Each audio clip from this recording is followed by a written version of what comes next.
আল্লাহকে গ্রহণ করে। আর তাসাউফের শিক্ষাও সেটাই, আমিত্ব স্বার্থ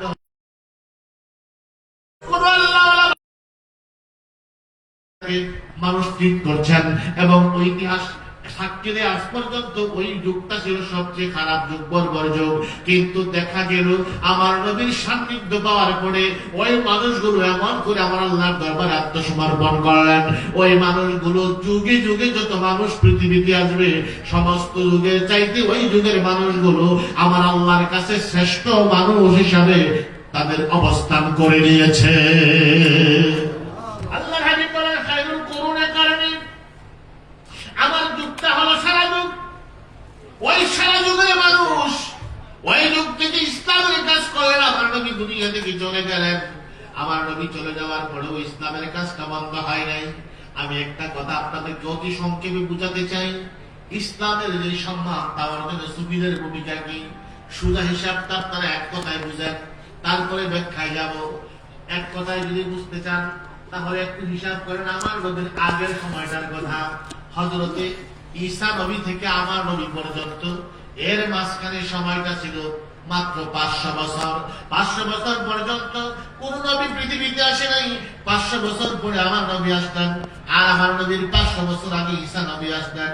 এই যে 500 বছর পর্যন্ত কোন নবী নাই, এই সময়টাতে নবী আসে না। আসার কারণে মানুষগুলো এমন বর্বর হয়ে গেল, মানুষগুলো এত খারাপ হয়ে গেল। এই আমার নবীজির 100 বছর আগে, আসার 100 বছর আগে, এই সময়টা 100 বছর সময়কালটাকে আমি জাহিলিয়াত বলা হয়। যেই যুগের মানুষের ধর্মীয় শিক্ষা ছিল না, সামাজিক বাধ্যকতা ছিল না, সামাজিক বন্ধন তাদের অটুট ছিল না, সামাজিক ভাবে উশৃঙ্খল ছিল, অবদ্ধ রাষ্ট্রীয় বলেন, সামাজিক বলেন, ধর্মীয় বলেন, কুসংস্কার আর কুসংস্কার ছাড়া কিছুই ছিল না। যেই যুগের মানুষগুলো জীবন্ত মানুষকে দাফন করে ফেলত, নিজের কন্যাদেরকে দাফন করে ফেলতেন জীবন্ত অবস্থায়। এমন যুগের মানুষ প্রতিশোধ করার বছরের পর বছর, দশকের পর দশক তাদের যুদ্ধ আর যুদ্ধ চলত, অনর্থক তারা প্রতিশোধ করার যে যুদ্ধ চালিয়ে যেতেন। এমন এক মুহূর্তে আমার নবী পৃথিবীতে আসতেন। আমার নবী আসার আগে 500 বছর নবী নয়, 500 বছর নবী নয় বলে ওই 500 বছর সময়কালটা আইয়ামে জাহিলিয়াতের মতো একটা চরম খারাপ সময় উপহার দিল। কিন্তু আপনি খেয়াল করে দেখেন, আমার নবী পৃথিবী থেকে বিদায় নিয়ে চলে গেলেন আজকে 1500 বছর। কথা বল ঠিক কিনা? 1500 বছর, 500 বছর নবী ছিল না বলেন। কাবা ঘরের ভিতরে 360টা মূর্তি ছিল। কাবা ঘরের ভিতরে, কাবা ঘরের দরজায় মূর্তি ছিল যার নাম ছিল হুবল। আরবের মানুষ ভাবতে শুরু করত এই হুবলটা যেমন তেমন পাওয়ারফুল মূর্তি না, এই মূর্তিটা হলো আল্লাহর ফুলা। নাউযুবিল্লাহ, মূর্তি কি আল্লাহ বলে বেড়া, এজন্য সবচেয়ে বড় করে কাবা ঘরের দরজা হুবল। আমরা যখন বলি আল্লাহু আকবার, আরবের কাফেরগুলো তারা এভাবে কইতো উলু হুবল, হুবল মহা। মুসলমানদের তাকবীর হলো আল্লাহু আকবার। কি আল্লাহু মহান কে? কথা বলেন, একসাথে বলেন কে? আল্লাহ। সকলে মিলে বলেন তাকবীর, আল্লাহু আকবার। আর জোরে একসাথে বলেন আল্লাহু আকবার। বলেন ইয়া রাসূলুল্লাহ। উপরে ভাড়া উলু হুবল বলতো, লাত মানাত উজ্জা, বড় বড় আরো 3টা মূর্তি তাদেরকে আল্লাহর সামনে বলতো। কাবা ঘরের ভিতরে মূর্তি, সাফা মারওয়া পাহাড়, মূর্তি আর মূর্তি, ঘরে ঘরে মূর্তি আর মূর্তি, মূর্তি ছাড়া কিচ্ছু নাই। মাত্র 500 বছর নবী নাই। কয় বছর? 500 বছর নবী না থাকলে এমন এক অবস্থা হলো, ধর্মীয় অবস্থা। আল্লাহকে ভুলে গেলেন, ধর্ম ভুলে গেলেন, সব ভুলে তারা আবার পূজায় লিপ্ত হলেন, মূর্তি পূজায় লিপ্ত হলেন, পাথর পূজায় লিপ্ত হলেন, সূর্য পূজায় লিপ্ত হলেন, চন্দ্র পূজায় লিপ্ত হলেন, পূজা আর পূজা। কিন্তু আমার নবী চলে গেলেন, 1500 বছর হয়ে গেল। আমি আপনাদের জিজ্ঞেস করতে চাই, 1500 বছর পরেও এখন মসজিদের মধ্যে আল্লাহু আকবারের ধ্বনি আছে না নাই? আছে। আরো জোরে কোন আছে না নাই? আছে। আমার ঘরে কি মূর্তি আছে? না। মসজিদে আছে? না। আছে। মসজিদের ভিতরে মূর্তি আছে না? না। আপনি যদি হিসাব করেন, সকালবেলায় যখন ফজরের আযান শুরু হয়, পৃথিবীতে এমন করে ঘুরছে, এমন করে ঘুরবে, এমন ভাবে ঘুরতেছে, দেখা গেল যেখানে আছে এখন আমরা রাত্রেবেলায় আমেরিকায় গিয়ে দেখেন এখন দিনের বেলায়, ঠিক কিনা ভাইরা? তাইলে সূর্য ফজর দিয়ে যখন শুরু হয়, তখন ফজর হইতে হইতে এক জায়গায় যখন ফজরের টাইম, আরেক জায়গায় যখন মাগরিবের টাইম, এক জায়গায় যখন ফজরের টাইম, আরেক জায়গায় তখন আশারের টাইম। আপনি যদি আমি হিসাব করেন 24টা ঘন্টার মধ্যে গোটা পৃথিবীতে কোন না কোন জায়গার মধ্যে আল্লাহু আকবারের ধ্বনি হচ্ছে, আযান হচ্ছে। একটা মিনিটের জন্য তাম পৃথিবীতে আযান বন্ধ হচ্ছে না, সমস্ত পৃথিবীতে আযান চলতে আছে, আল্লাহু আকবারের আওয়াজ চলতে আছে। ও প্রাণের ভাইরা আমার, হযরত ঈসা নবীর পরে মাত্র 500 বছর নবী নাই, 500 বছর নবী না থাকার পরে মানুষগুলো এত বর্বর হয়ে গেল, ওখানে কাবার ভিতরে তারা মূর্তি লুকিয়ে দিল। আর আমার নবী 1000 বছর দুনিয়ায় নাই, কিন্তু এখন পর্যন্ত মসজিদে মূর্তি নাই, আল্লাহু আকবার আছে। কথা বল আছে না নাই? আছে। মানবতা আছে, মনুষ্যত্ববোধ আছে, এখনো সামাজিক সেবা আছে, আছে না নাই? আছে। তার হিয়ারে মাত্র 500 বছর নবী নাই, আর এখানে 1000 বছর নবী নাই। নিশ্চয়ই তো আমার নবীর পরে মাঝখানে কোনো নবী আসে নাই। কি কথা কোন আসছে? না। কিয়ামত পর্যন্ত আসবে নাকি? না। আসে নাই, অবশ্যই কিয়ামত পর্যন্ত তার আর কোনো নবী আসবে না।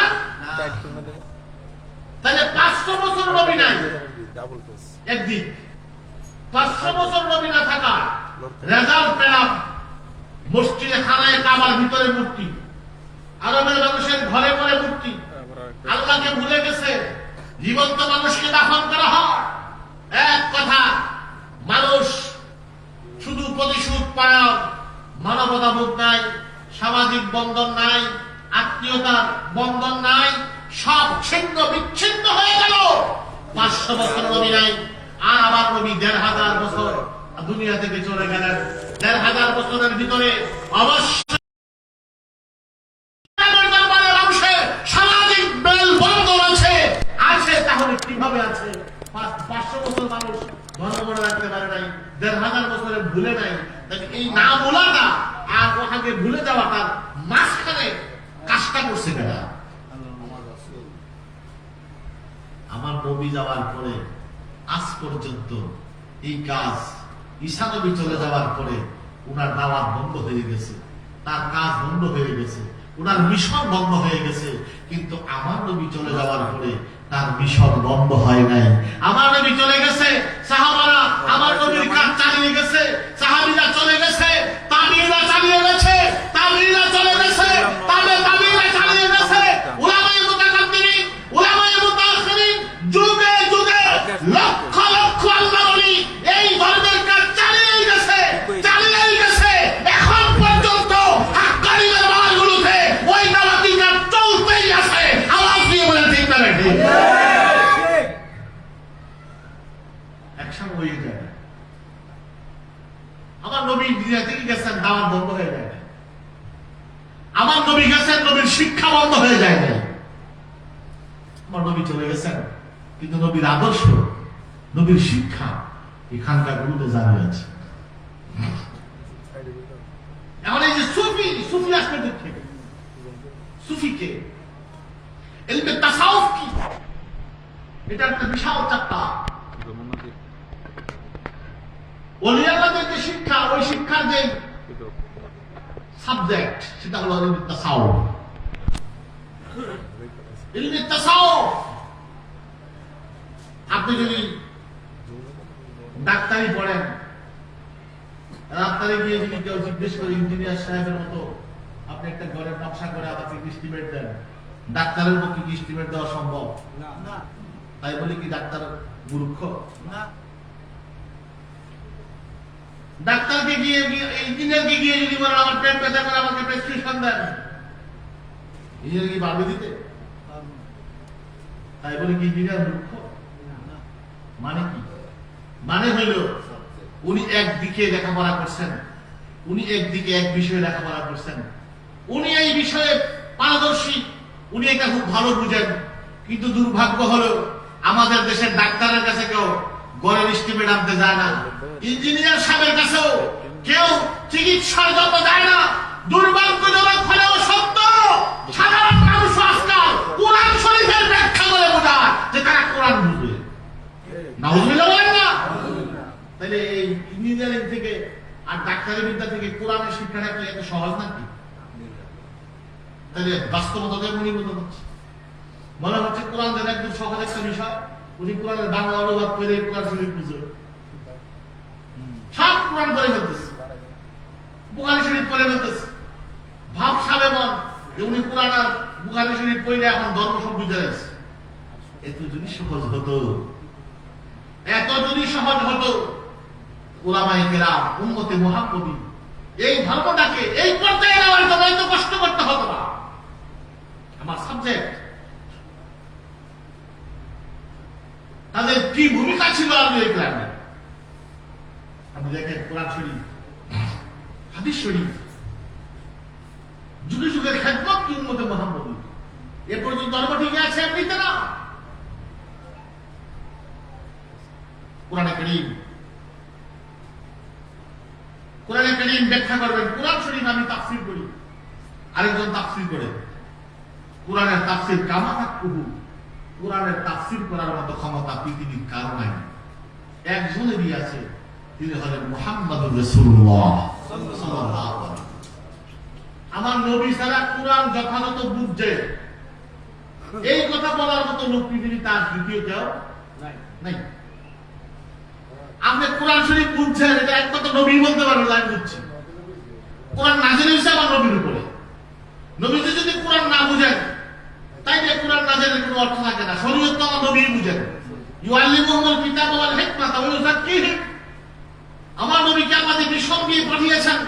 মিশন হলো ইউআল্লিমুহুমুল কিতাব, আমার নবী কিতাব শিখাবেন, নবী শরীয়ত শিখাবেন, ওয়াল হিকমাত তরিকত শিখাবেন, ইউযাক্কিহিম, আমার নবী মানুষের আত্মাগুলোকে পুত পবিত্র বানাবেন। ইউযাক্কিহিম তাসকিয়ে কলব, এটা আমার নবীর সিনা থেকে এখন পর্যন্ত বাকি উম্মতে মুহাম্মদীর একটা দল ওই তাসকিয়ে নাফস, তাসকিয়ে কলবের কাজ করে যাচ্ছেন। এমনি করে একদল তাসাউফ তরিকতের কাজ করে গিয়েছেন, আরেকদল শরীয়তের কাজ করে গিয়েছেন, যার যার সাবজেক্ট। এই জন্য দেখা গেছে আগে বেজাল হয় নাই, যিনি ফকিহ তিনি হাদিস জমা করেন নাই, যিনি হাদিস জমা করেছেন তিনি ফতোয়া দিতে জানেন। কিন্তু এখন আমরা সব পাই, আমাদের কাছে জ্ঞানের কোনো অভাব নেই। অনেক ভাইয়ের হাদিস শরীফ থেকে কিছু সংগ্রহ করে ফতোয়া দিয়ে দেয়, আর উনি এটা হাদিসে আছে। আচ্ছা, আমি আপনাদের বলি, হাদিস ইবনে মুবারক তিনি একজন বড় মাপের মুহাদ্দিস ছিলেন। তিনি একটা উদাহরণ দিয়েছিলেন যে ফকিহ এবং মুহাদ্দিস এই দুইজনের মধ্যে একটা উদাহরণ দিলেন বোঝানোর জন্য। আচ্ছা, আপনি দেখেন তো আমাদের দেশে যে ঢাকাতে গিয়ে আপনারা বিভিন্ন হসপিটালগুলোতে চিকিৎসা করান, এখন তো আর মানুষ তৈরি ঢাকাতে চলে যায় ভালো চিকিৎসা জন্য, আর ঢাকাতেও থাকতে চায় না, আমার এমবিএ চলে যেতে চায়, থাইল্যান্ড চলে যেতে চায়, একটু যদি উন্নত টাকা বলে থাকে তো সিঙ্গাপুর গিয়ে চেক আপ করা, ঠিক কিনা বলে? করে না? সিঙ্গাপুর গিয়ে চেক আপ, সিঙ্গাপুর গিয়ে করা, ঢাকা গিয়ে করা, এবং জায়গায় জায়গায় যা। এই যে ডাক্তারের কাছে জানা হয় না, ডাক্তার কি আপনার ওষুধ ওষুধ দিয়ে দেয়, ওষুধ দেয়, উনি সব সবকিছু করে দিলে উনি ওষুধ লেখা দেন। এই যে লেখা দেওয়ার না, এটা হলো উনার সমস্ত ওষুধের উপরে রোগের উপরে দখল আছে, কোন ওষুধটা কোন রোগের কাজ করে, কোন ওষুধ একসাথে হাইলে রিঅ্যাকশন করবে, কোন ওষুধ একসাথে খাওয়া যাবে না, কোনটা আগে পরে খেতে হবে, কোনটা খাবারের আগে খাইতে হবে, কোনটা খাবারের পরে খেতে হবে, এটা সব কিছু উনার অ্যানালাইসিস করা আছে। উনি এবার দেখা যায় এবং ট্যাবলেট সকালে একটা, বিকালে একটা, এবং ট্যাবলেট দুপুরে একটা, উনি সব কিছু মিলে দেখা যায় নিয়ে এসে আপনি যখন ফার্মেসি ওনার কাছে দিচ্ছেন, ফার্মেসি ওনার কাছে কি এটা লয়ে আসে একবার দৌড়তে হেক না, আরেকবার দৌড়তে হেক না, আরেকবার দৌড়তে হেক না, খালি ওষুধ দেখে দেখে বাইরে তুলে দেয়। কথা কম ঠিক কিনা? এখন এই যে ডাক্তারের কাছে গেলেন, ডাক্তারের কাছে তো ঔষধ নাই কিন্তু চিকিৎসা আছে, আবার ফার্মেসিওয়ালা তার কাছে ঔষধ আছে কিন্তু চিকিৎসা নেই। ঠিক কিনা? ঠিক। তার কাছে কি আছে? ওষুধ আছে, কিন্তু ওষুধ কোনটা কোনটা লাগে হ্যাঁ জানে না। এর কাছে ওষুধ আছে। মুহাদ্দিস আর মুফতি ফকিহ তারা হলো ডাক্তারের ফার্মেসিওয়ালার মতো। ইবনুল মুবারক তিনি বলেন ফকিহ যারা তারা হলেন ডাক্তার, তারা কোরআনের হাদিস গবেষণা করে সিদ্ধান্ত দিয়েছেন আমি নামাজ কিভাবে পড়বো, রোজা কিভাবে রাখবো, হজ কিভাবে করবো, আল্লাহ জিকির কিভাবে করবো, আমি কখন জিকির করতে পারবো, কখন পারবো না, কখন তাসবিহ করতে পারবো, কখন পারবো না, নামাজ কখন পড়তে পারবো, কখন পারবো না, সিদ্ধান্ত আছে না নাই? এই সিদ্ধান্তগুলো দিয়েছেন ফকিহ যারা। আর হাদিস যারা জানেন তারা হাদিসগুলো সব একসাথে করে খালি কিতাবে জমাইছে। বুখারী শরীফে হাদিস আছে, সিয়াসিত্তাতে হাদিস আছে, মুস্তাদ আহমদে হাদিস আছে, মুস্তাদরাক আল হাকিমে হাদিস আছে। সমস্ত হাদিসের কিতাবগুলো তারা লিখে লিখে হাদিস জমায় রাখছে যাতে করে হাদিসগুলো হারিয়ে না যায়, কেউ যাতে জাল হাদিস ঢুকাইতে না পারে। তারা এগুলো আজ থেকে এই 1200-1300 বছর আগে এগুলো সব লিখে দিয়ে কিতাব বানিয়ে গেলেন। তাইলে হাদিস যেটা এটা হলো ফার্মেসি, আর মুফতি যারা ফকিহ যারা তারা হলেন ডাক্তার। কথা কোন ঠিক কিনা? কিন্তু এখন দেখা গেল আগে কোন মুহাদ্দিস ফতোয়া দেন নাই, ফতোয়ার জন্য পাঠিয়ে দিয়েছেন ইমাম আযম আবু হানিফার কাছে, ইমাম শাফিঈর কাছে, ইমাম মালিকের কাছে। দুর্ভাগ্যজনক হলেও সত্য, আজকে 5 থেকে 7টা হাদিস ইউটিউবে শিখে তিনি এখন মুফতি সাহেব ফতোয়া বলে। কথা কোন আছে কিনা? ফতোয়া তো দেয় দেয়, আবার পীর সাহেবের বিরুদ্ধে দেয়, আল্লাহওয়ালা মানুষের বিরুদ্ধে দেয়। আল্লাহওয়ালা মানুষের কথা তুমি জানো? আপনাদের ভাইরা তাহলে ভালো করে খেয়াল করুন, 1500 বছর পর্যন্ত ইসলামের এই রাজধানী আজ পর্যন্ত থাকা সসম্মানে মাথা উঁচু করে ইসলাম ধর্ম পৃথিবীতে এগিয়ে রাখার পিছনে যে বড় কাজ, ওই কাজটা করেছেন উম্মতে মুহাম্মদী। উম্মতি মুহাম্মদী, ওই উম্মতি মুহাম্মদী যেই কাজটা করেছেন এর মধ্যে বিভিন্ন জ্ঞান বিজ্ঞানের কথা আছে, এর ভিতরে বিভিন্ন ধরনের কথা ইসলামের মধ্যে আছে। এখানে শরীয়তের কথা আছে, তরিকতের কথা আছে। কেউ শরীয়ত ভালো বোঝেন, কেউ তরিকত ভালো বোঝেন, কিন্তু সুফি যারা রে ওই সুফিদের মধ্যে শরীয়তের জ্ঞান আছে, তরিকতের জ্ঞান আছে, সাথে আবার তাসকিয়ে কাল আত্মা পরিষ্কারের জ্ঞানটাও আছে। এই জন্য সুফি শব্দের অর্থ কি? সাফওয়ান শব্দের অর্থ হলো বন্ধুত্ব। সাফওয়ান শব্দের অর্থ হলো এক পেশে ভালোবাসা, এক পেশে ভালোবাসা, অর্থাৎ ভালোবাসার বাইরে না। সুফিদেরকে সুফি বলার বড় কারণ হলো তারা পৃথিবীতে সব কিছুকে তুচ্ছ মনে করেন, সব কিছু একদিকে, আর একদিকে শুধু একজন আওয়াজ দিয়ে বলেন তিনি কে? জোরে কোন তিনি কে? সুফি যারা তারা দুনিয়া রাজা বাদশার ইজ্জত করতে চায় না, রাজা বাদশার ভয় তাদের মধ্যে কাজ করে না, পৃথিবীর কাউরে তারা ভয় করে না, সন্তুষ্টি চায় একজনের, আবার ভয় করে একজনকে, একজনকে ভয় করে না, একজনকে ভয় করে। এবং এই জন্যই ইলমে তাসাউফ, ইলমে তাসাউফের প্রথম বর্ণনা তা দিয়েছেন হযরত আব্দুল কাদের জিলানী রাহমাতুল্লাহ আলাইহি। তিনি তার প্রধানযোগ্য প্রসিদ্ধ কিতাব বুনিয়াতুত তালিবের মধ্যে লেখেন তাসাউফ। এই সুফিদের যে জ্ঞান বিজ্ঞান, সুফিদের যে দর্শন, এটার নাম হলো তাসাউফ। এই তাসাউফের প্রথম বর্ণটা হলো তা। তা দিয়ে লিখতে হয় তা, সুয়াদ, ওয়াও, ফা, এই 4টা অক্ষর দিয়ে লিখতে হয় তাসাউফ। এই তাসাউফের প্রথম অক্ষরটা হলো তা। এই তা দিয়ে বোঝানো হয়েছে তাওবা। দেখবেন আল্লাহ ওয়ালা মানুষের কাছে আপনি যখন প্রথম সবক নিয়েছেন, আপনি যখন মুরিদ হয়েছেন, প্রথমবার আপনার যে কাজটা করাইছে ওই কাজটাই হলো তওবা। কথা বল ঠিক না? তাসাউফের প্রথম পর্ব শুরু হয় তাওবা। এখন বন্ধু আমার তওবা কি? এই তওবাকে 3 প্রকার বলা হয়েছে। এক প্রকার তওবা হলো অশুদ্ধ থেকে শুদ্ধ হওয়া, অশুদ্ধ থেকে শুদ্ধ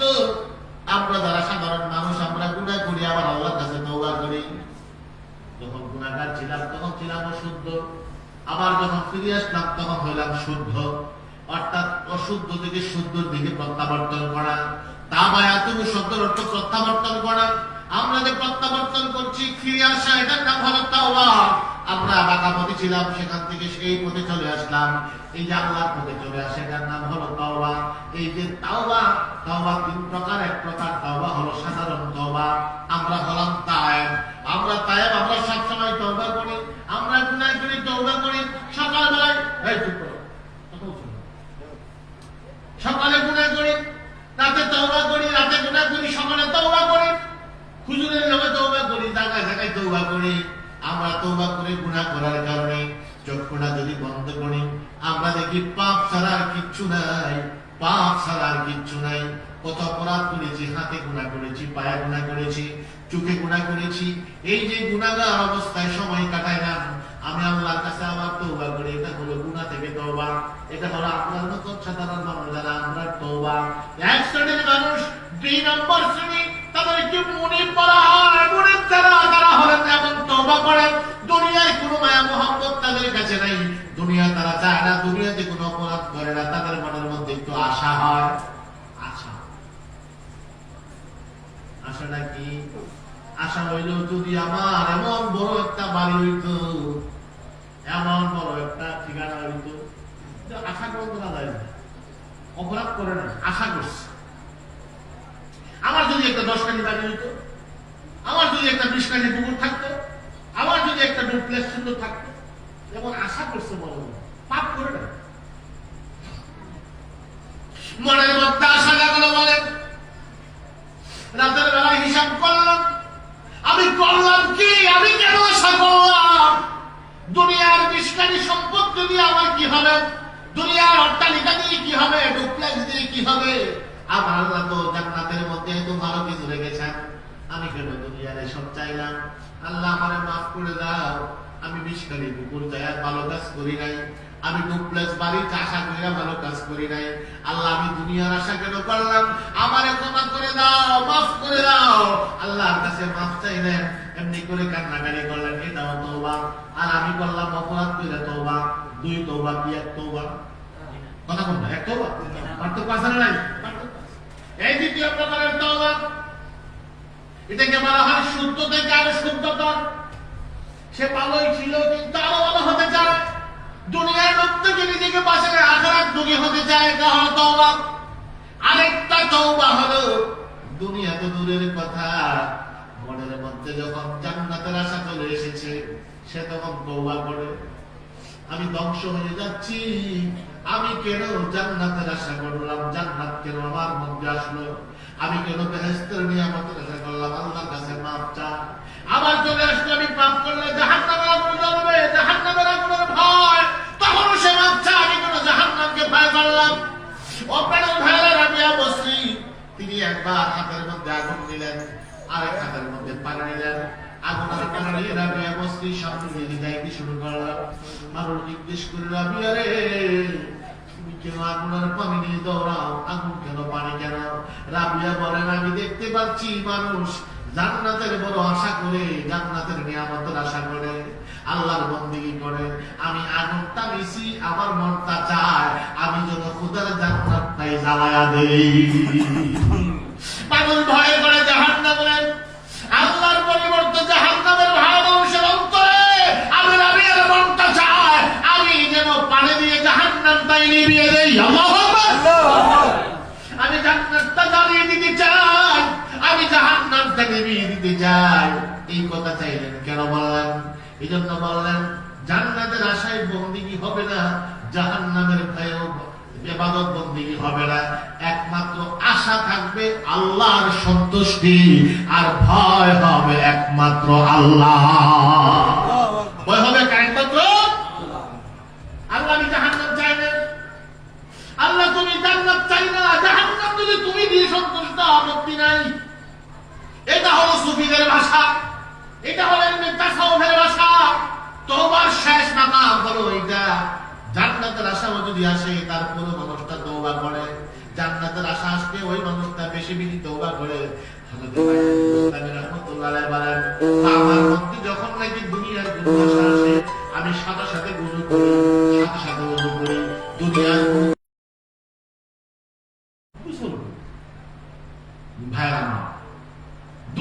আশা আর জান্নাতের আশা, কালকে আমাদের মাঠে মানুষ পাগল হয়ে যাবেন। আল্লাহ সুবহানাহু ওয়া তাআলা তিনি দুনিয়াতে বান্দা আমরা যারা আছি, আমরা কি আল্লাহ দেখেছি? কথা বল, দেখেছি? দেখার সুযোগ আছে? অবশ্যই নাই।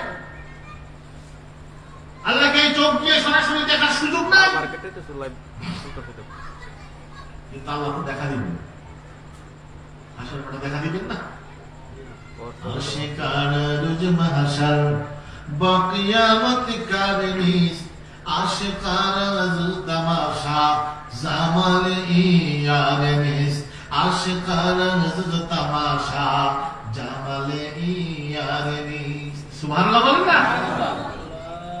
কালকে আমাদের মাঠে কোরআন শরীফের বড় আয়াত আছে এবং বড় ঘটনা আছে। আল্লাহ যখন জান্নাতীদেরকে জান্নাত দেবেন, ফেরেশতারা পাঠাবেন, এই তুমি গিয়ে জিজ্ঞাসা করো, হ্যাঁ কিছু চাইনি?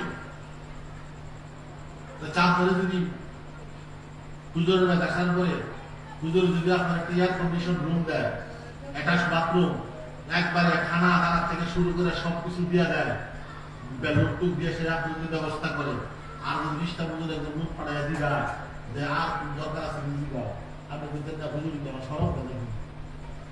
আমি বলি আমার এমন একটা এসি রুম, অ্যাটাচ বাথরুম, এত ফল ফ্রুট খাবার দাবার, লোক লাগায় বারবার খবর নিচ্ছে হুজুর আরো দিকে আর কিছু লাগবে না, আমার কি বেঞ্চুতি করে নাকি? সেটা মানুষগুলো কাঁদতে শুরু করবে ফেরেশতার কাছে, ও ফেরেশতা আমরা রক্ত দিচ্ছ, আমরা কি চাইবো? কিছু আজ কিছু চাই না। ফেরেশতারা গিয়ে বলেন, আল্লাহ তোমার বান্দারা কিচ্ছু চায় না। আল্লাহ বলেন, আবার যাও, আবারও যাবেন, আবারও যাবেন, আবারও যাবেন, 3বার যাবেন, 3বার যাওয়ার পরে ফেরত আসবে। আমার আল্লাহ বলবেন, ফেরেশতারা আবারও যাও।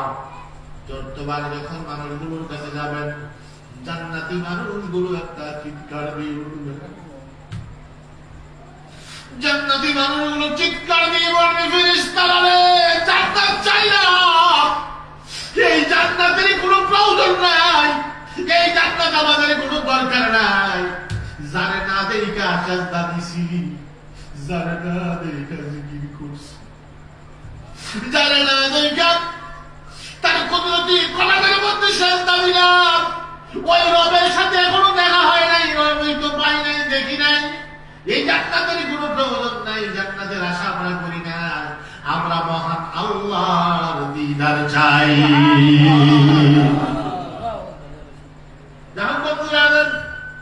আমি বলতেছিলাম তওবার স্তর সবচেয়ে বড় স্তর হলো যদি জান্নাতের আশা আসে ওখান থেকে তওবা করা। তাসাউফের প্রথম শিক্ষা হলো তওবা। 2 নাম্বার হলো সাফা, সোয়াদ দিয়ে সাফা মানে পরিষ্কার হওয়া।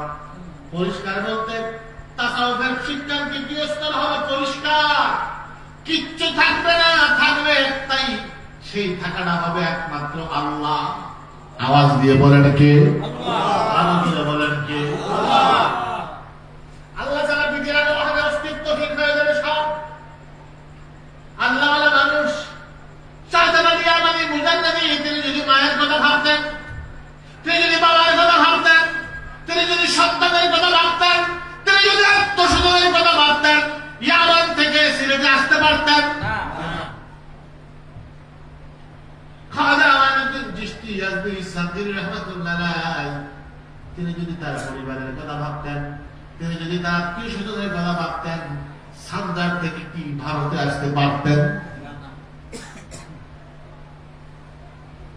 এমনি করে শাহজালাল শাহ পড়েন, শাহ মাকদুম, শাহ খানজাহানি, আরব বিশ্বের বড় বড় ওলি আল্লাহরা বাংলাদেশে চলে এসেছেন, ভারতবর্ষে চলে এসেছেন, মানুষকে দিয়ে পথে রেখেছেন, মানুষের অন্তর থেকে সব খালি করে দিয়ে আল্লাহ বিধি ঢুকিয়ে দিয়েছেন। ওই মানুষগুলো কেমনে আসতে পারলেন? আসতে পারছেন এই জন্যই তাদের অন্তরের মধ্যে দুনিয়ার আর কারোর জন্য মায়া নাই। যত মায়া, যত আসন, যত জায়গা সবটা দখল করে আছেন আমার আল্লাহ। কে কে কে? আল্লাহ। উপরের ভাড়া বলতে পারেন মুসলিম শাসকরা, তারা তো যুদ্ধের মাধ্যমে অনেক রাষ্ট্র দখল করে ইসলামের সুমহান মর্যাদা বাড়িয়েছেন। আমিও বলবো হ্যাঁ বাড়িয়েছেন, কিন্তু আপনি ইতিহাস পড়েন, প্রত্যেকটার পিছনে আল্লাহ ওয়ালাদের কিছু কাজ কাম আছে। যখন লোকদেরকে তাড়িয়ে জেরুজালেম দখল করে নিয়েছিলেন সালাউদ্দিন আইয়ুবী, ওই সালাউদ্দিন আইয়ুবী যুদ্ধ করেছেন, কিন্তু আব্দুল কাদের জিলানী তিনি কিন্তু কোন সেনাপতি ছিলেন না, কিচ্ছু ছিলেন না, কিন্তু তার পিছনের যত কলকাঠি, তার পিছনের যত কাজ কারবার, ওইটা সালাউদ্দিন আইয়ুবীকে এমন অনুপ্রেরণা দিয়েছিল, সালাউদ্দিন আইয়ুবীকে এমন শক্তি জুগিয়েছিল। সালাউদ্দিন আইয়ুবী রোমদের কাছ থেকে জেরুজালেমকে দখল করতে পেরেছিলেন। সালাউদ্দিন আইয়ুবী তিনি রোমদেরকে এখান থেকে তাড়িয়ে জেরুজালেম তথা বাইতুল মুকাদ্দাসকে তিনি উদ্ধার করতে পেরেছিলেন। বন্ধু, সিরাতু আলামিন নুবালা ওই কিতাব ইমাম সাহাবী রাহমাতুল্লাহ আলাইহি লেখেন, আব্দুল কাদের জিলানীর যে ছাত্র সংখ্যা ছিল, এত অসংখ্য ছাত্রের মাঝে যারা মহিলা ছিলেন, ছাত্রী ছিলেন, সালাউদ্দিন আইয়ুবী যে মহিলা সেনাবাহিনী গঠন করেছিলেন, ওই মহিলাদের সৈনিক দলে আব্দুল কাদের জিলানীর ছাত্রীর সংখ্যা ছিল ৮,০০০। ৮,০০০ ছাত্রী ছিল, যারা সালাউদ্দিন আইয়ুবীর মহিলা ফোর্স, তাদের দলে আব্দুল কাদের জিলানীর ছাত্রী তারা শিখেছেন তার কাছে, এমন সংখ্যা ছিল ৮,০০০। মহিলাই যদি হয় ৮,০০০, পুরুষ ছিল কত হাজার। আব্দুল কাদের জিলানীর সুহবতে যারা ছাত্র ছিলেন, এরা কি খালি যোদ্ধা ছিল না আল্লাহর ওলিও ছিল? আল্লাহর ওলিরা যখন যুদ্ধের মাঠে যান, ওলিয়ারা যখন যুদ্ধের মাঠে যান, তীর যখন তারা মারে, ওই তীরের সাথে তীরের শক্তি থাকে না, ওখানে আল্লাহর রহমতের শক্তিও থাকে। রহমতের শক্তি পাওয়া, আল্লাহর কুদরতি পাওয়া কম না বেশি? বদরের মাঠে ৩১৩ জন, আর ওই দিক দিয়ে ১,০০০। নাই অস্ত্র, নাই যুদ্ধের ট্রেনিং, নাই শক্তি বল, ওই মুসলমান ওখানে যুদ্ধের মাঠে গেলেন ৩১৩ জন মাত্র মুসলমান নিয়ে ১,০০০ কাফের মোকাবেলায়। আবার আল্লাহ বলেন, আন্নী মুমিদ্দুকুম বিআলফিন মিনাল মালাইকাতি মুরদিফিন। আমার আল্লাহ কাফেরদের মোকাবেলায় মুসলমানদের বিজয়ের জন্য হাজার হাজার ফেরেশতা আকাশ থেকে পাঠিয়ে দিয়েছে। একটা মাত্র কারণ ছিল, তাদের অন্তরে আমার নবীর প্রেম ছিল। কি ছিল? প্রেম, যেটা মুহাম্মদ সাল্লাল্লাহু আলাইহি ওয়াসাল্লাম দেখাতে পারে না, অন্য কোন নবীর উম্মত দেখাতে পারে না। আমরা পেয়েছি, সিরাত ইবনে হিশামের মধ্যে এসেছে, আল্লাহ রাসূল জিজ্ঞেস করে, ও সাহাবারা, তোমরা কি যুদ্ধ করবা না এখান থেকে ফিরে চলে যাবা? তারা মাত্র ৩১৩ জন, মানুষের সংখ্যা কম, এরা অনেক বেশি, কি করবি তোরা? আর একদিন তাফসীর এসেছে, মুসলমানগুলো আল্লাহর হাবিবকে ডাক দিয়ে বলে, ইয়া রাসূলুল্লাহ, সিরাত ইবনে হিশামের মধ্যে কথাটা অনেক চমৎকার করে লেখা। সিরাত গ্রন্থের মধ্যে অত্যন্ত প্রণিধানযোগ্য একটা সিরাতের কিতাব হলো সিরাত ইবনে হিশাম। সাহাবারা বলি, ইয়া রাসূলুল্লাহ, ইয়া হাবিবাল্লাহ, আপনি যদি যুদ্ধের কথা বলেন যুদ্ধ করব, আপনি যদি বলেন ফিরে যেতে, আমরা ফিরে চলে যাব, সিদ্ধান্ত হবে আপনার। আমরা মুসা নবীর উম্মত নই, আমরা নবী মুহাম্মাদী। আপনি যদি আমাদের যুদ্ধের কথা বলেন, যতক্ষণ পর্যন্ত আমাদের প্রাণ থাকবে, যতক্ষণ পর্যন্ত আমাদের শ্বাস প্রশ্বাস বেরিয়ে আসবে, ততক্ষণ পর্যন্ত আমরা যুদ্ধ চালিয়ে যাব। আপনাকে রেখে আমরা মদিনায় ফিরে যাব না। আমার আল্লাহ বড় খুশি হয়ে গেলেন, নিজের জীবনের দায়িত্ব নবীর ভালোবাসা অন্তরে বেশি। আমার আল্লাহ এত সুন্দর জবাব দিলি, আন্নী মুমিদ্দুকুম বিআলফিন মিনাল মালাইকাতি মুরদিফিন। আমার আল্লাহ তাদের সহযোগিতার জন্য ১,০০০ এমনি করে হাজার হাজার তথা কিতাবে রেখেছেন ৯,০০০ ফেরেশতা পাঠিয়ে দিলেন। জবাবটা কি ছিল? শুধু আত্মাকে রেখে যাবো না, জীবন দাঁড়াবো। আল্লাহ খুশি। এই যে ওখান থেকে এই বিপদ চলে আসলেন, সাহাবায়ে কিরামের শিক্ষার মাধ্যমে আজ পর্যন্ত যত ওলিয়া ওলিয়া ত্যাগ করেছেন, এই যে ত্যাগ শিক্ষা দিয়েছেন, কি সেরেছেন কি আর পেয়েছেন? সেরেছে বলতে যত কুলুষতা অন্তর থেকে মুক্ত করে, নিজের বিবেক আমিত্ব, এই আমিত্ব ছেড়ে দিয়ে, আপনি আমার মধ্যে আমিত্ব কাজ করে, কিন্তু আল্লাহওয়ালা মানুষ যারা তাদের মধ্যে আমিত্ব কাজ করে। আপনারা পীর ভাই ১০ জন ২০ জন একসাথে আসছেন, আপনি আপনার পীর ভাই গরিব মানুষ, এর কাছে বইতে ভালো লাগে না, কিন্তু আপনার শিষ্যা সে দেখবেন আপনার চেয়ে তারা বেশি আগ্রহ করে কথা বল কথা বল ঠিক কিনা তার কাছে কি ভিক্ষা আছে নাই বড় ছোট ভেদাভেদ আছে তিনি বিচার আপনি বিচার করেন গরিব আর ধনী হিসাবে আর তিনি বিচার করে আল্লাহর বান্দা হিসাবে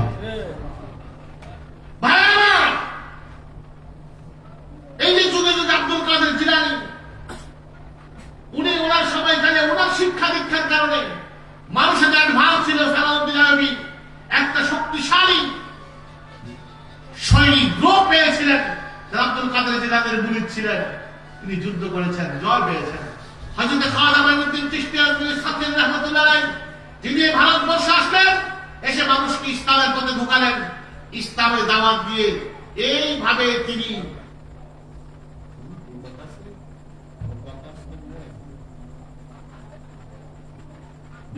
এই গরম ওয়াজ করলাম এটা বুঝতে হবে শীতকাল আর গরমের দিনের ওয়াজ কিন্তু জিনিসটা আপনারা বুঝে বুঝাবেন না আমাদের গরমের শীতকালে 2.5 ঘন্টা ওয়াজ করলে সমস্যা নেই 3 ঘন্টা করলে সমস্যা নেই আচ্ছা ঠিক আছে জিকির করেন লা ইলাহা ইল্লাল্লাহ লা ইলাহা ইল্লাল্লাহ ওয়া লা ইলাহা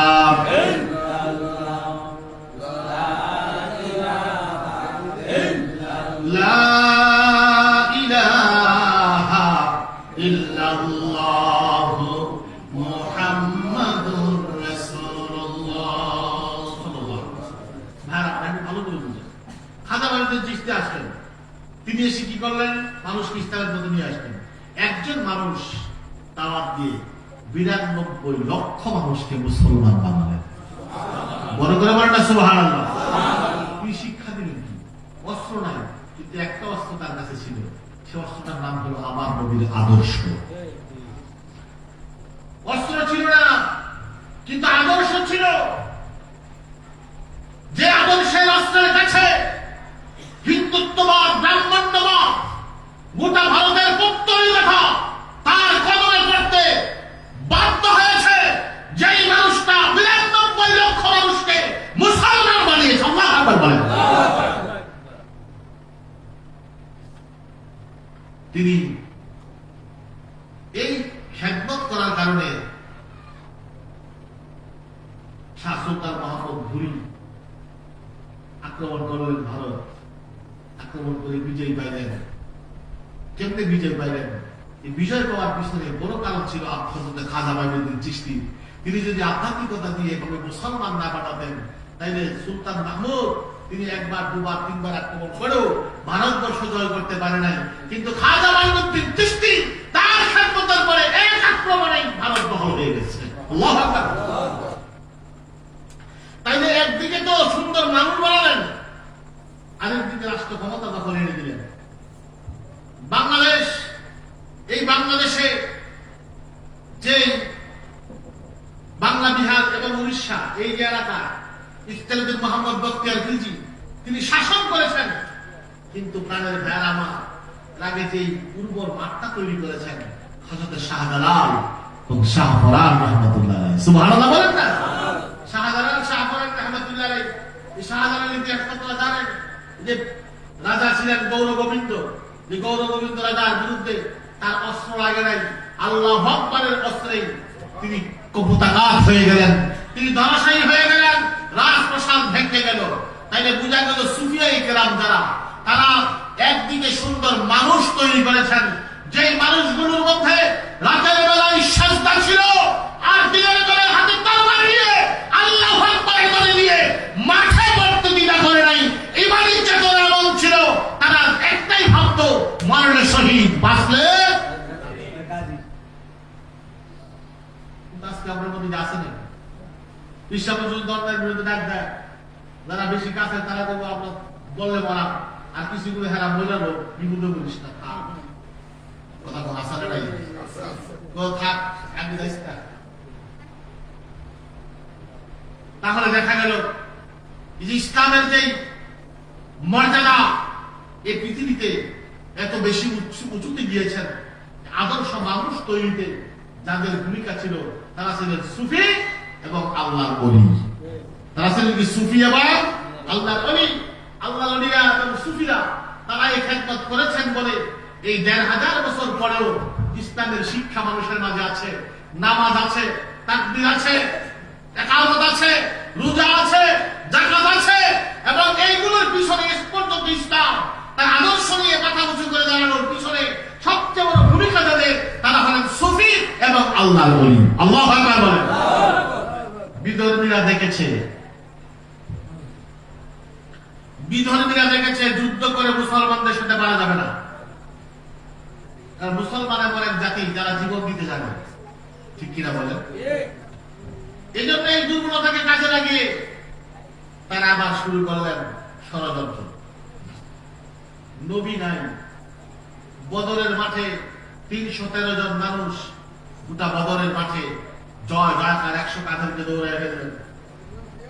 তো খাজা মাইনুদ্দিন চিশতি আসলেন, লোক তো একজন নাই, যুদ্ধও নাই, যুদ্ধহীন ভারতবর্ষ দখল কেমনে হইবে? দেখেন যে এখানে তো এক শ্রেণীর মানুষ ইলমে তাসাউফ তথা তরিকতের শিক্ষা নিয়ে তাদের আত্মাকে পরিশুদ্ধ করে তারা যে আসছেন, ওই অলিদের মাধ্যমে এই মানুষগুলো এবং আত্মার মানুষ হিসেবে রূপান্তরিত হয়েছেন। তারা আল্লাহকে ডাক দিলে আমার আল্লাহ ডাক ফিরে দেয় না, ঠিক কিনা বলেন? এবার ফতোয়া দিতে শুরু করলেন, অলিদের কাছে যাওয়া যাবে না, পীর মুরিদি নাই, তাসাউফ নাই, নাউজুবিল্লাহ বলেন। তাসাউফের বিরুদ্ধে ফতোয়া দিতে শুরু করলেন। তারা ভাবলেন ফতোয়া যদি দেওয়া হয় তাইলে ফতোয়া দিলেই তো মানুষ আর যাবে না। আজকে কিন্তু তার একশো হচ্ছে অপ্রাণের বয়ান আমার। আজ থেকে ২ বছর বা ৩ বছর আগে বাংলাদেশের ইত্তেফাক পত্রিকায় সৌদি আরবের বর্তমান যুবরাজ সালমান বিন মোহাম্মদ বিন সালমান, তার একটা সাক্ষাৎকার ছাপা হয়েছিল। যে সাক্ষাৎকারটা তিনি দিয়েছিলেন আমেরিকায়, এবং সাক্ষাৎকার বাংলা ভাষায় ইত্তেফাক পত্রিকায় ছাপালেন। ওখানে তিনি বললেন ওহাবিবাদ প্রচার করার জন্য তারা এই কয় বছরের ৭০-এর দশক থেকে এই পর্যন্ত তারা মিলিয়ন মিলিয়ন ডলার তারা খরচ করেছেন, কোটি কোটি টাকা তারা খরচ করেছেন, যাতে করে এই ভারতবর্ষের পীরদের বিরুদ্ধে ফতোয়া দেওয়া হয়। এবং স্বার্থকার, তিনি বলেছেন স্বার্থ ছিল পশ্চিমাদের, স্বার্থ ছিল আমেরিকানদের কথা, তারা এই কাজটা করেছেন। আপনি দেখেন সর্বপ্রথম এই পীর মুরিদের শিরকের ফতোয়া, বিলাত কিয়ামের বিরুদ্ধে ফতোয়া, ইলমে তাসাউফের বিরুদ্ধে ফতোয়া শুরু হয়েছে সৌদি আরব থেকে। কথা বলেন ঠিক কিনা? ওখান থেকে শুরু হয়ে গেল ফতোয়াবাদী। মুজাহিদরা দেখলেন যদি না মানুষকে বিমুখগামী করতে হয়, তারা যতক্ষণ পর্যন্ত খানকার ভিতরে থাকবেন, তারা যতক্ষণ পর্যন্ত পীর সাহেবের সামনে থাকবেন, তারা যতক্ষণ পর্যন্ত কোন আল্লাহ ওয়ালা মানুষের সাথে থাকবেন, যতক্ষণ তাদেরকে বিমুখগামী করা যাবে না। এবার তারা লাগিয়ে দিলেন, শিক্ষা দিতে শুরু করলেন পীর মুরিদি মানে ভণ্ডামি, পীর মুরিদি মানে বেদাত, পীর মুরিদি মানে শিরক। এই ফতোয়া যখন দিতে শুরু করলেন, আমাদের যুব সমাজ পীরদের কাছ থেকে দূরে সরে গেলেন। দূরে সরে যাওয়ার পরে তথাকথিত কিছু শায়েখের খপ্পরে পড়ে গেলেন। ওই তথাকথিত শায়েখরা তাদেরকে এমন কিছু উগ্র কথাবার্তা শিখিয়ে দিতে শুরু করলেন, তারা আস্তে আস্তে করে মোয়াল হয়ে গেল। কি হয়ে গেল? মোয়াল। তারা নিজেরা জীবন দিতে শুরু করলেন, তারা নিজেরা আত্মঘাতী সুইসাইড স্কোয়াড তারা গঠন করলেন। দেখা গেল তারা নিজেরাও মরে যায়, হাজার হাজার মানুষ তারা মেরে ফেলেন, শত শত মানুষ তারা মেরে ফেলেন। একটাই কারণ, ওই সুফিদের কাছ থেকে যখন দূরে সরে গেলেন, দূরে সরে গিয়ে তারা ইসলামের স্বার্থে মানুষ মারতে চায়। আশ্চর্যের বিষয় হলো ইসলামের স্বার্থে মুসলমানদের পক্ষে তারা যুদ্ধ করতে চায়, কিন্তু তারা নাকি ওই মতাদর্শের মানুষ, সুফিদের বাইরের মানুষ। আজ পর্যন্ত একটা লোক ইসরায়েলের বিপক্ষে একটা কথাও বলে নাই। কথা বলছে একটা কথা ইসরায়েলের বিরুদ্ধে বলে, একটা কথা ইসরায়েলের বিরুদ্ধে বলে না। অথচ পীরদের বিরুদ্ধে বলে, মুসলমানদের বিরুদ্ধে বলে, হামাসের বিরুদ্ধে কথা বলেছেন। তারা খ্রিস্টান ইহুদিদের বিরুদ্ধে কথা বলে না। তারা না বলে কি ঘটনা ঘটলো দেখেন। তারা আজকে এমন এক অবস্থার সৃষ্টি হয়ে গেল, আমাদের যুব সমাজগুলো ধ্বংস হওয়ার পথে। তারা কট্টর হয়ে গেল, তারা ওই সুবদ্ধ থাকার কারণে তাদের মধ্যে মানবতাবোধ নেই। আপনি দেখবেন যে পীর সাহেবের দরবারে এনেছেন, দেখেছেন পীর সাহেব মানুষকে খাওয়ায়, বিশ্বায় বুঝে মানুষকে দান করে। কথা বলেন ঠিক কিনা? অন্তরের মধ্যে হিংসা নাই, অন্তরের মধ্যে কুলুষতা নাই, বাটপারি নাই, সিগারি নাই, কোনো কিছু নাই। এই জন্য পীরওয়ালা যারা পীর দরবার শরীফ গুলোর মধ্যে আসা যাওয়া করে, দেখবেন তাদের মধ্যে কয়েকটা জিনিস আপনি পাবেন না। এক নম্বরে তাদের মধ্যে হিংসা থাকে না। কথা বলেন ঠিক কিনা? দুই নম্বরে তাদের মধ্যে কিনা থাকে না, তাদের মধ্যে লৌকিকতা থাকে না, তাদের মধ্যে ভালোবাসা থাকে, তাদের মধ্যে মহব্বত থাকে, তাদের মধ্যে আল্লাহ পাওয়ার একটা তৃষ্ণা থাকে। কথা বলেন ঠিক কিনা? এখন দেখা গেল যেই সমস্ত মানুষগুলো এই এলাকায় আসছেন, ওই সমস্ত ওলি আল্লাহদের দরবারে আসছে, ওই মানুষগুলো প্রশান্তি নিয়ে তারা ফিরছেন। কিন্তু পক্ষান্তরে যারা ওলি আল্লাহদের কাছ থেকে দূরে সরে গিয়েছেন, তারা আজকে জঙ্গিবাদ হয়ে যাচ্ছেন। এই জন্য দেখেন সারা পৃথিবীতে তথাকথিত জঙ্গিবাদ করে যাদের তকমা দেওয়া হচ্ছে, যতগুলো গ্রুপ, লস্করে তাইবা বলেন, আল কায়েদা বলেন, আইএস বলেন, যতগুলো গ্রুপ গোটা পৃথিবীতে আজকে জঙ্গিবাদের তকমা নিয়ে ঘুরছে, জঙ্গিবাদের মধ্যে সারদার দিচ্ছেন। যে দেখেন একটা গ্রুপের মধ্যেও কোন তরিকার ইমাম নাই, তরিকার মুরিদ নাই, তরিকার কোন ফিসাব নাই, একদম সব গ্রুপের মুরিদ। পক্ষান্তরে আপনি বাংলাদেশ, ভারত, পাকিস্তান, গোটা পৃথিবীতে গিয়ে দেখেন যে সমস্ত দরবারগুলোতে আল্লাহ হাবিবের ওই শিক্ষার পথে তথা ইলমে তাসাউফের দীক্ষা শিক্ষা আছে, ওখানে গিয়ে দেখেন একটার মধ্যেও কোনো উগ্রতা নাই।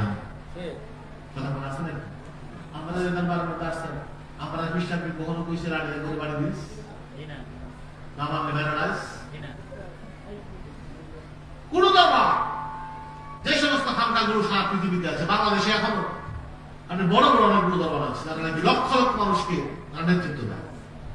বাংলাদেশে এমন বড় বড় অনেকগুলো দরবার আছে যে দরবারগুলোতে লক্ষ লক্ষ মানুষের নাম রাখা। ওই দরবারগুলোতে একদিন তো তার একজন মুরিদ কখনো জঙ্গিবাদের কায়দায় কোন মানুষের উপর ঝাঁপিয়ে পড়ে নাই। কারণ কি? কারণ একটাই, ইলমে তাসাউফ যেখানে আছে, সুফিবাদের শিক্ষা যেখানে আছে, সেখানে শান্তি আছে। তাই যুবকদের বলবো, আজকে যারা যুবক, কালকে আপনারা বড় হবেন, ইসলামের একটা বিষয় বোঝা উচিত। বিজ্ঞান দিন যত যাচ্ছে, বিজ্ঞান উন্নত হচ্ছে। আমরা আগে 2001-2 সালে এত বড় একটা সেটের মধ্যে মোবাইল কিনলাম, কত বাইরে করে 2001 সালে মোবাইল কিনলাম। কি মোবাইলটা কিনুন, একটা বিশাল ব্যাপার। একটা বড় সেট, একটা কথা কই ব্যাগটা কিনা। আর এখন 4,000-5,000 টাকা চাইনা সেট, অ্যান্ড্রয়েড টিভি লাগে না।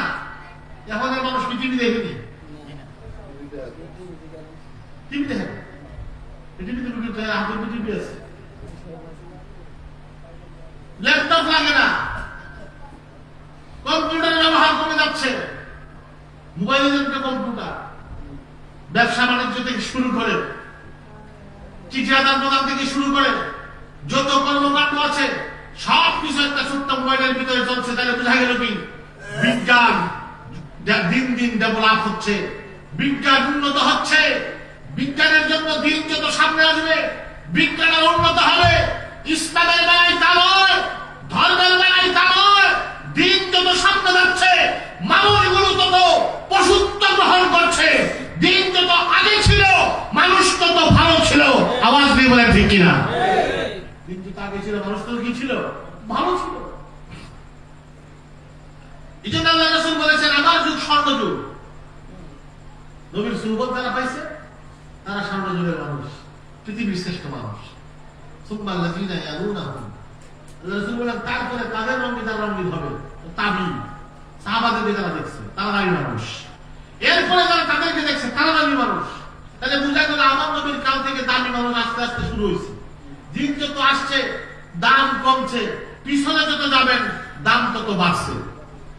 কথা কি বুঝাইতে পেরেছি? যত পিছিয়ে যাবেন তত দাম, যত পিছিয়ে যাবেন তত দাম। আগে যত যাবেন তত মানুষ উন্নত। বিজ্ঞান আগে যত যাবেন তত অল্প ছিল, তত পিছিয়ে আসতেন, বিজ্ঞান তত বাড়ছে। বন্ধুরা আমার, আগে দেখেন, আগে মানুষের মধ্যে যে আন্তরিকতা ছিল, হৃদ্যতা ছিল, মানুষের মধ্যে যে আত্মীয়তার বন্ধন ছিল, আজকে কি কমছে না বাড়ছে? কমছে। বলবে গেছে আস্তে আস্তে। কিন্তু আগে যদি যাবেন গিয়ে দেখেন এক ভাই আরেক ভাইয়ের সামনে বসেই নেই, কথা বলে দূরে না, ভাইরা দেখছেন দূরে চলে না মনে করছিল। আর এখন বাপের বুদিকে গায়ে তুমি বুঝো করবে যাও, তুমি কেন বলিস না? আরে কথা কথা ঠিক কিনা? তুই তখন বাপের তখন বাপ তুমি কেন বলিস না? যাও। এই যে অবস্থাটা, ধর্মের বিষয়টাও ঠিক তেমন। আপনি মনে করেন আল্লাহর হাবিব সাল্লাল্লাহু আলাইহি সাল্লাম তিনি হলেন এই ইসলাম ধর্মের আল্লাহর প্রেরিত রাসূল হিসেবে তিনি হলেন ফাউন্ডার। তিনি ধর্ম এই পৃথিবীতে প্রতিষ্ঠা করেছেন, তার ধর্ম ইসলাম। অনেক কষ্ট করেছেন। তিনি ধর্মের যে ব্যাখ্যা দিয়েছেন, এই ব্যাখ্যাটা সরাসরি যারা শুনেছেন নবীর সাহাবীরা, আজকে 1400 বছর পরে এসে আমি যদি বলি যে আমি তাদের চেয়ে নবীর এই হাদিসের ব্যাখ্যা বেশি বুঝি, কথাটা কি গ্রহণযোগ্য হবে? কথা বলা গ্রহণযোগ্য হবে? আমি ফাহনামের একটা শুধু উদাহরণ আমি আপনাদের দিতে চাই। কোথায় গিয়ে থেকেছি আমরা? আপনারা দেখবেন এই পীর মাশায়েখের দরবারগুলো ছাড়া বিভিন্ন এলাকার মসজিদে নামাজ পড়তে গেলে দেখবেন 8 রাকাতের পরে তারা বিভিন্ন দৌড়াবে। আসিনি চিত্র 8 রাকাত করে বলে জায়গা দিল লোক আপনার পুলান দিল জায়গা তো কম করতে সামনে বেশি গুণ করতে 8 রাকাত করলে যদি সারে তাইলে 20 টাকা করণের কথা আছে, সেও তো লাগে। আচ্ছা এখন 20 টাকা তাইলে করতে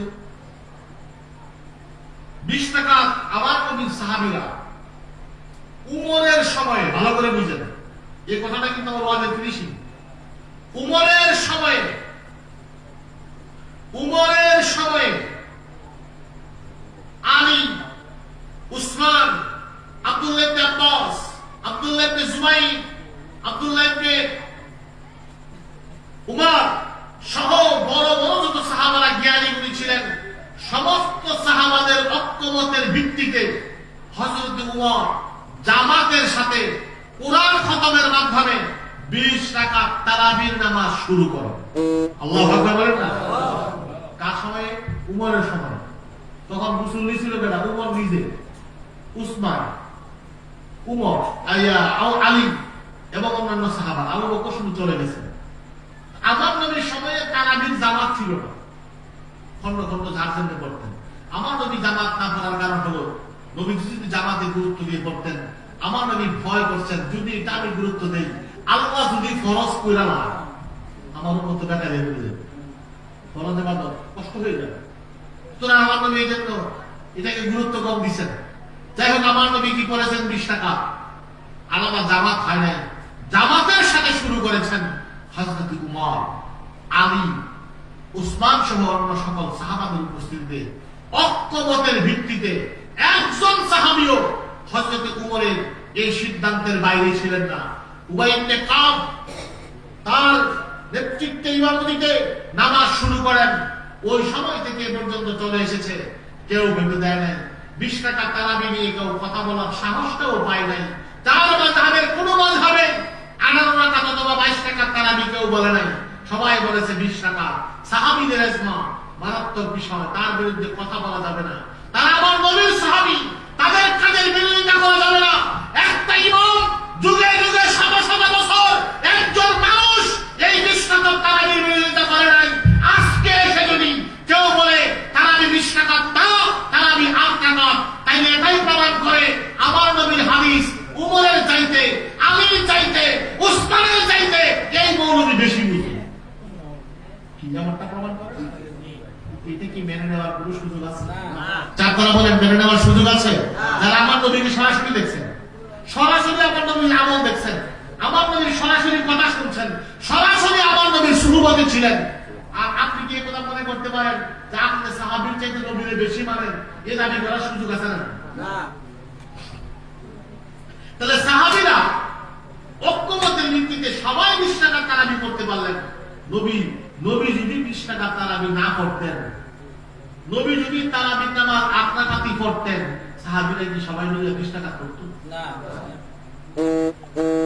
তাহলে আজকে যদি আপনি যে 8 টাকা তারাবি করছেন, 20 টাকাকে বাদ দিচ্ছেন, আপনি বুঝাতে চেয়েছেন সাহাবীদের চেয়ে আপনি হাদিস বেশি বুঝেন।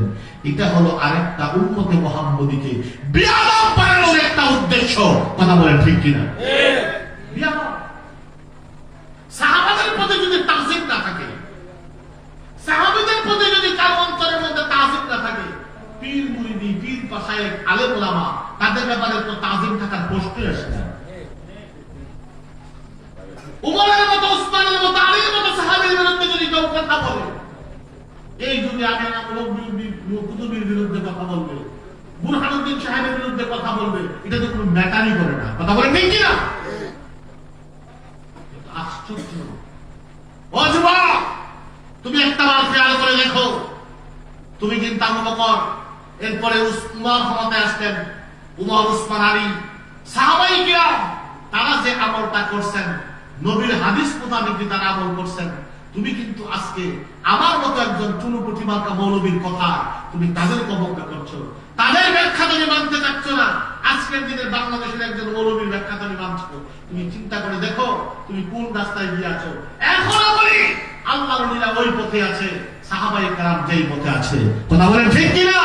এজন্য সুহবত ওলিয়াল্লাহদের সুহবত না থাকলে, তাদের কাছ থেকে ছুটে গেলে, একটা হরিণের বাচ্চা সে যখন দল থেকে আউট হয়ে যায়, তাকে যেমন করে ভাগ অন্যান্য প্রাণীরা ধরে পিষে খেয়ে ফেলতে পারে, এক ঝাঁক একসাথে সহজ হয় না। তুমি যদি ওলি আল্লাহর দামান ধরে রাখো, তুমি যদি তোমার আগের বাবা মা এবং আপনার দাদা তাদের পূর্বপুরুষদের প্রধান অনুসরণ করে হাক্কানি দরবারগুলোর সাথে তুমি যদি সংশ্লিষ্ট থাকো, তোমাকে এই সমস্ত তথাকথিত শায়েখেরা বিভ্রান্ত করতে পারবে না, তোমাকে বিপদে দিতে পারবে না। আজকেও তোমার দ্বারা ইসলামের কল্যাণ হওয়া সম্ভব। আওয়াজ দিয়ে বলে ঠিক কিনা? এই জন্য ওলি আল্লাহদের সুবত ছাড়া যাবে না। তাদেরকে এই বিয়াদব সাহাবায়ে কিরামদের যেখানে গুরুত্ব নাই, সেখানে ইমাম আবু হানিফার গুরুত্ব থাকবে। সাহাবাদের যেখানে গুরুত্ব নাই, ইমাম শাফির গুরুত্ব থাকবে। অথচ ইমাম আযম আবু হানিফা রাহমাতুল্লাহ আলাইহি তিনি কেমন একজন বিজ্ঞ প্রাজ্ঞ আলেম ছিলেন, দেখেন কেমন আল্লাহর ওলি ছিলেন। ইমাম আবু হানিফার ছাত্র হলো ইমাম মুহাম্মদ। ভালো করে বুঝুন, ইমাম আবু হানিফার ছাত্র কারা? ইমাম মুহাম্মদ। ইমাম মুহাম্মদের ছাত্র হলো ইমাম শাফি, আমাদের ইমামের ছাত্রের ছাত্র। ইমাম শাফির ছাত্র হলেন আহমদ ইবনে হাম্বল। আহমদ ইবনে হাম্বলের মাযহাব আছে, হাম্বলি মাযহাব। ইমাম শাফির মাযহাব আছে, কি মাযহাব? শাফি মাযহাব। ইমাম মালিকের মাযহাব আছে, মালিকি মাযহাব। আমাদের ইমাম আবু হানিফার মাযহাব হানাফি মাযহাব। কিন্তু উনার যারা সরাসরি ছাত্র, তারা ওই ইমামদের চেয়েও প্রাজ্ঞ, ওই ইমামদের চেয়েও মুরব্বী, আবু ইউসুফ, ইমাম মুহাম্মদ, ইমাম জুফার, তারা কিন্তু মাযহাব খুলে নেয়। তাদের নামে কিন্তু মাযহাব নাই। ঘটনা কি ছিল? ঘটনা ছিল এই, তারা ইমাম আযম আবু হানিফাকে কাছে থেকে দেখে তারা এই কথা সাহসী করতে পারে নাই। ইমাম আযম আবু হানিফার মাযহাব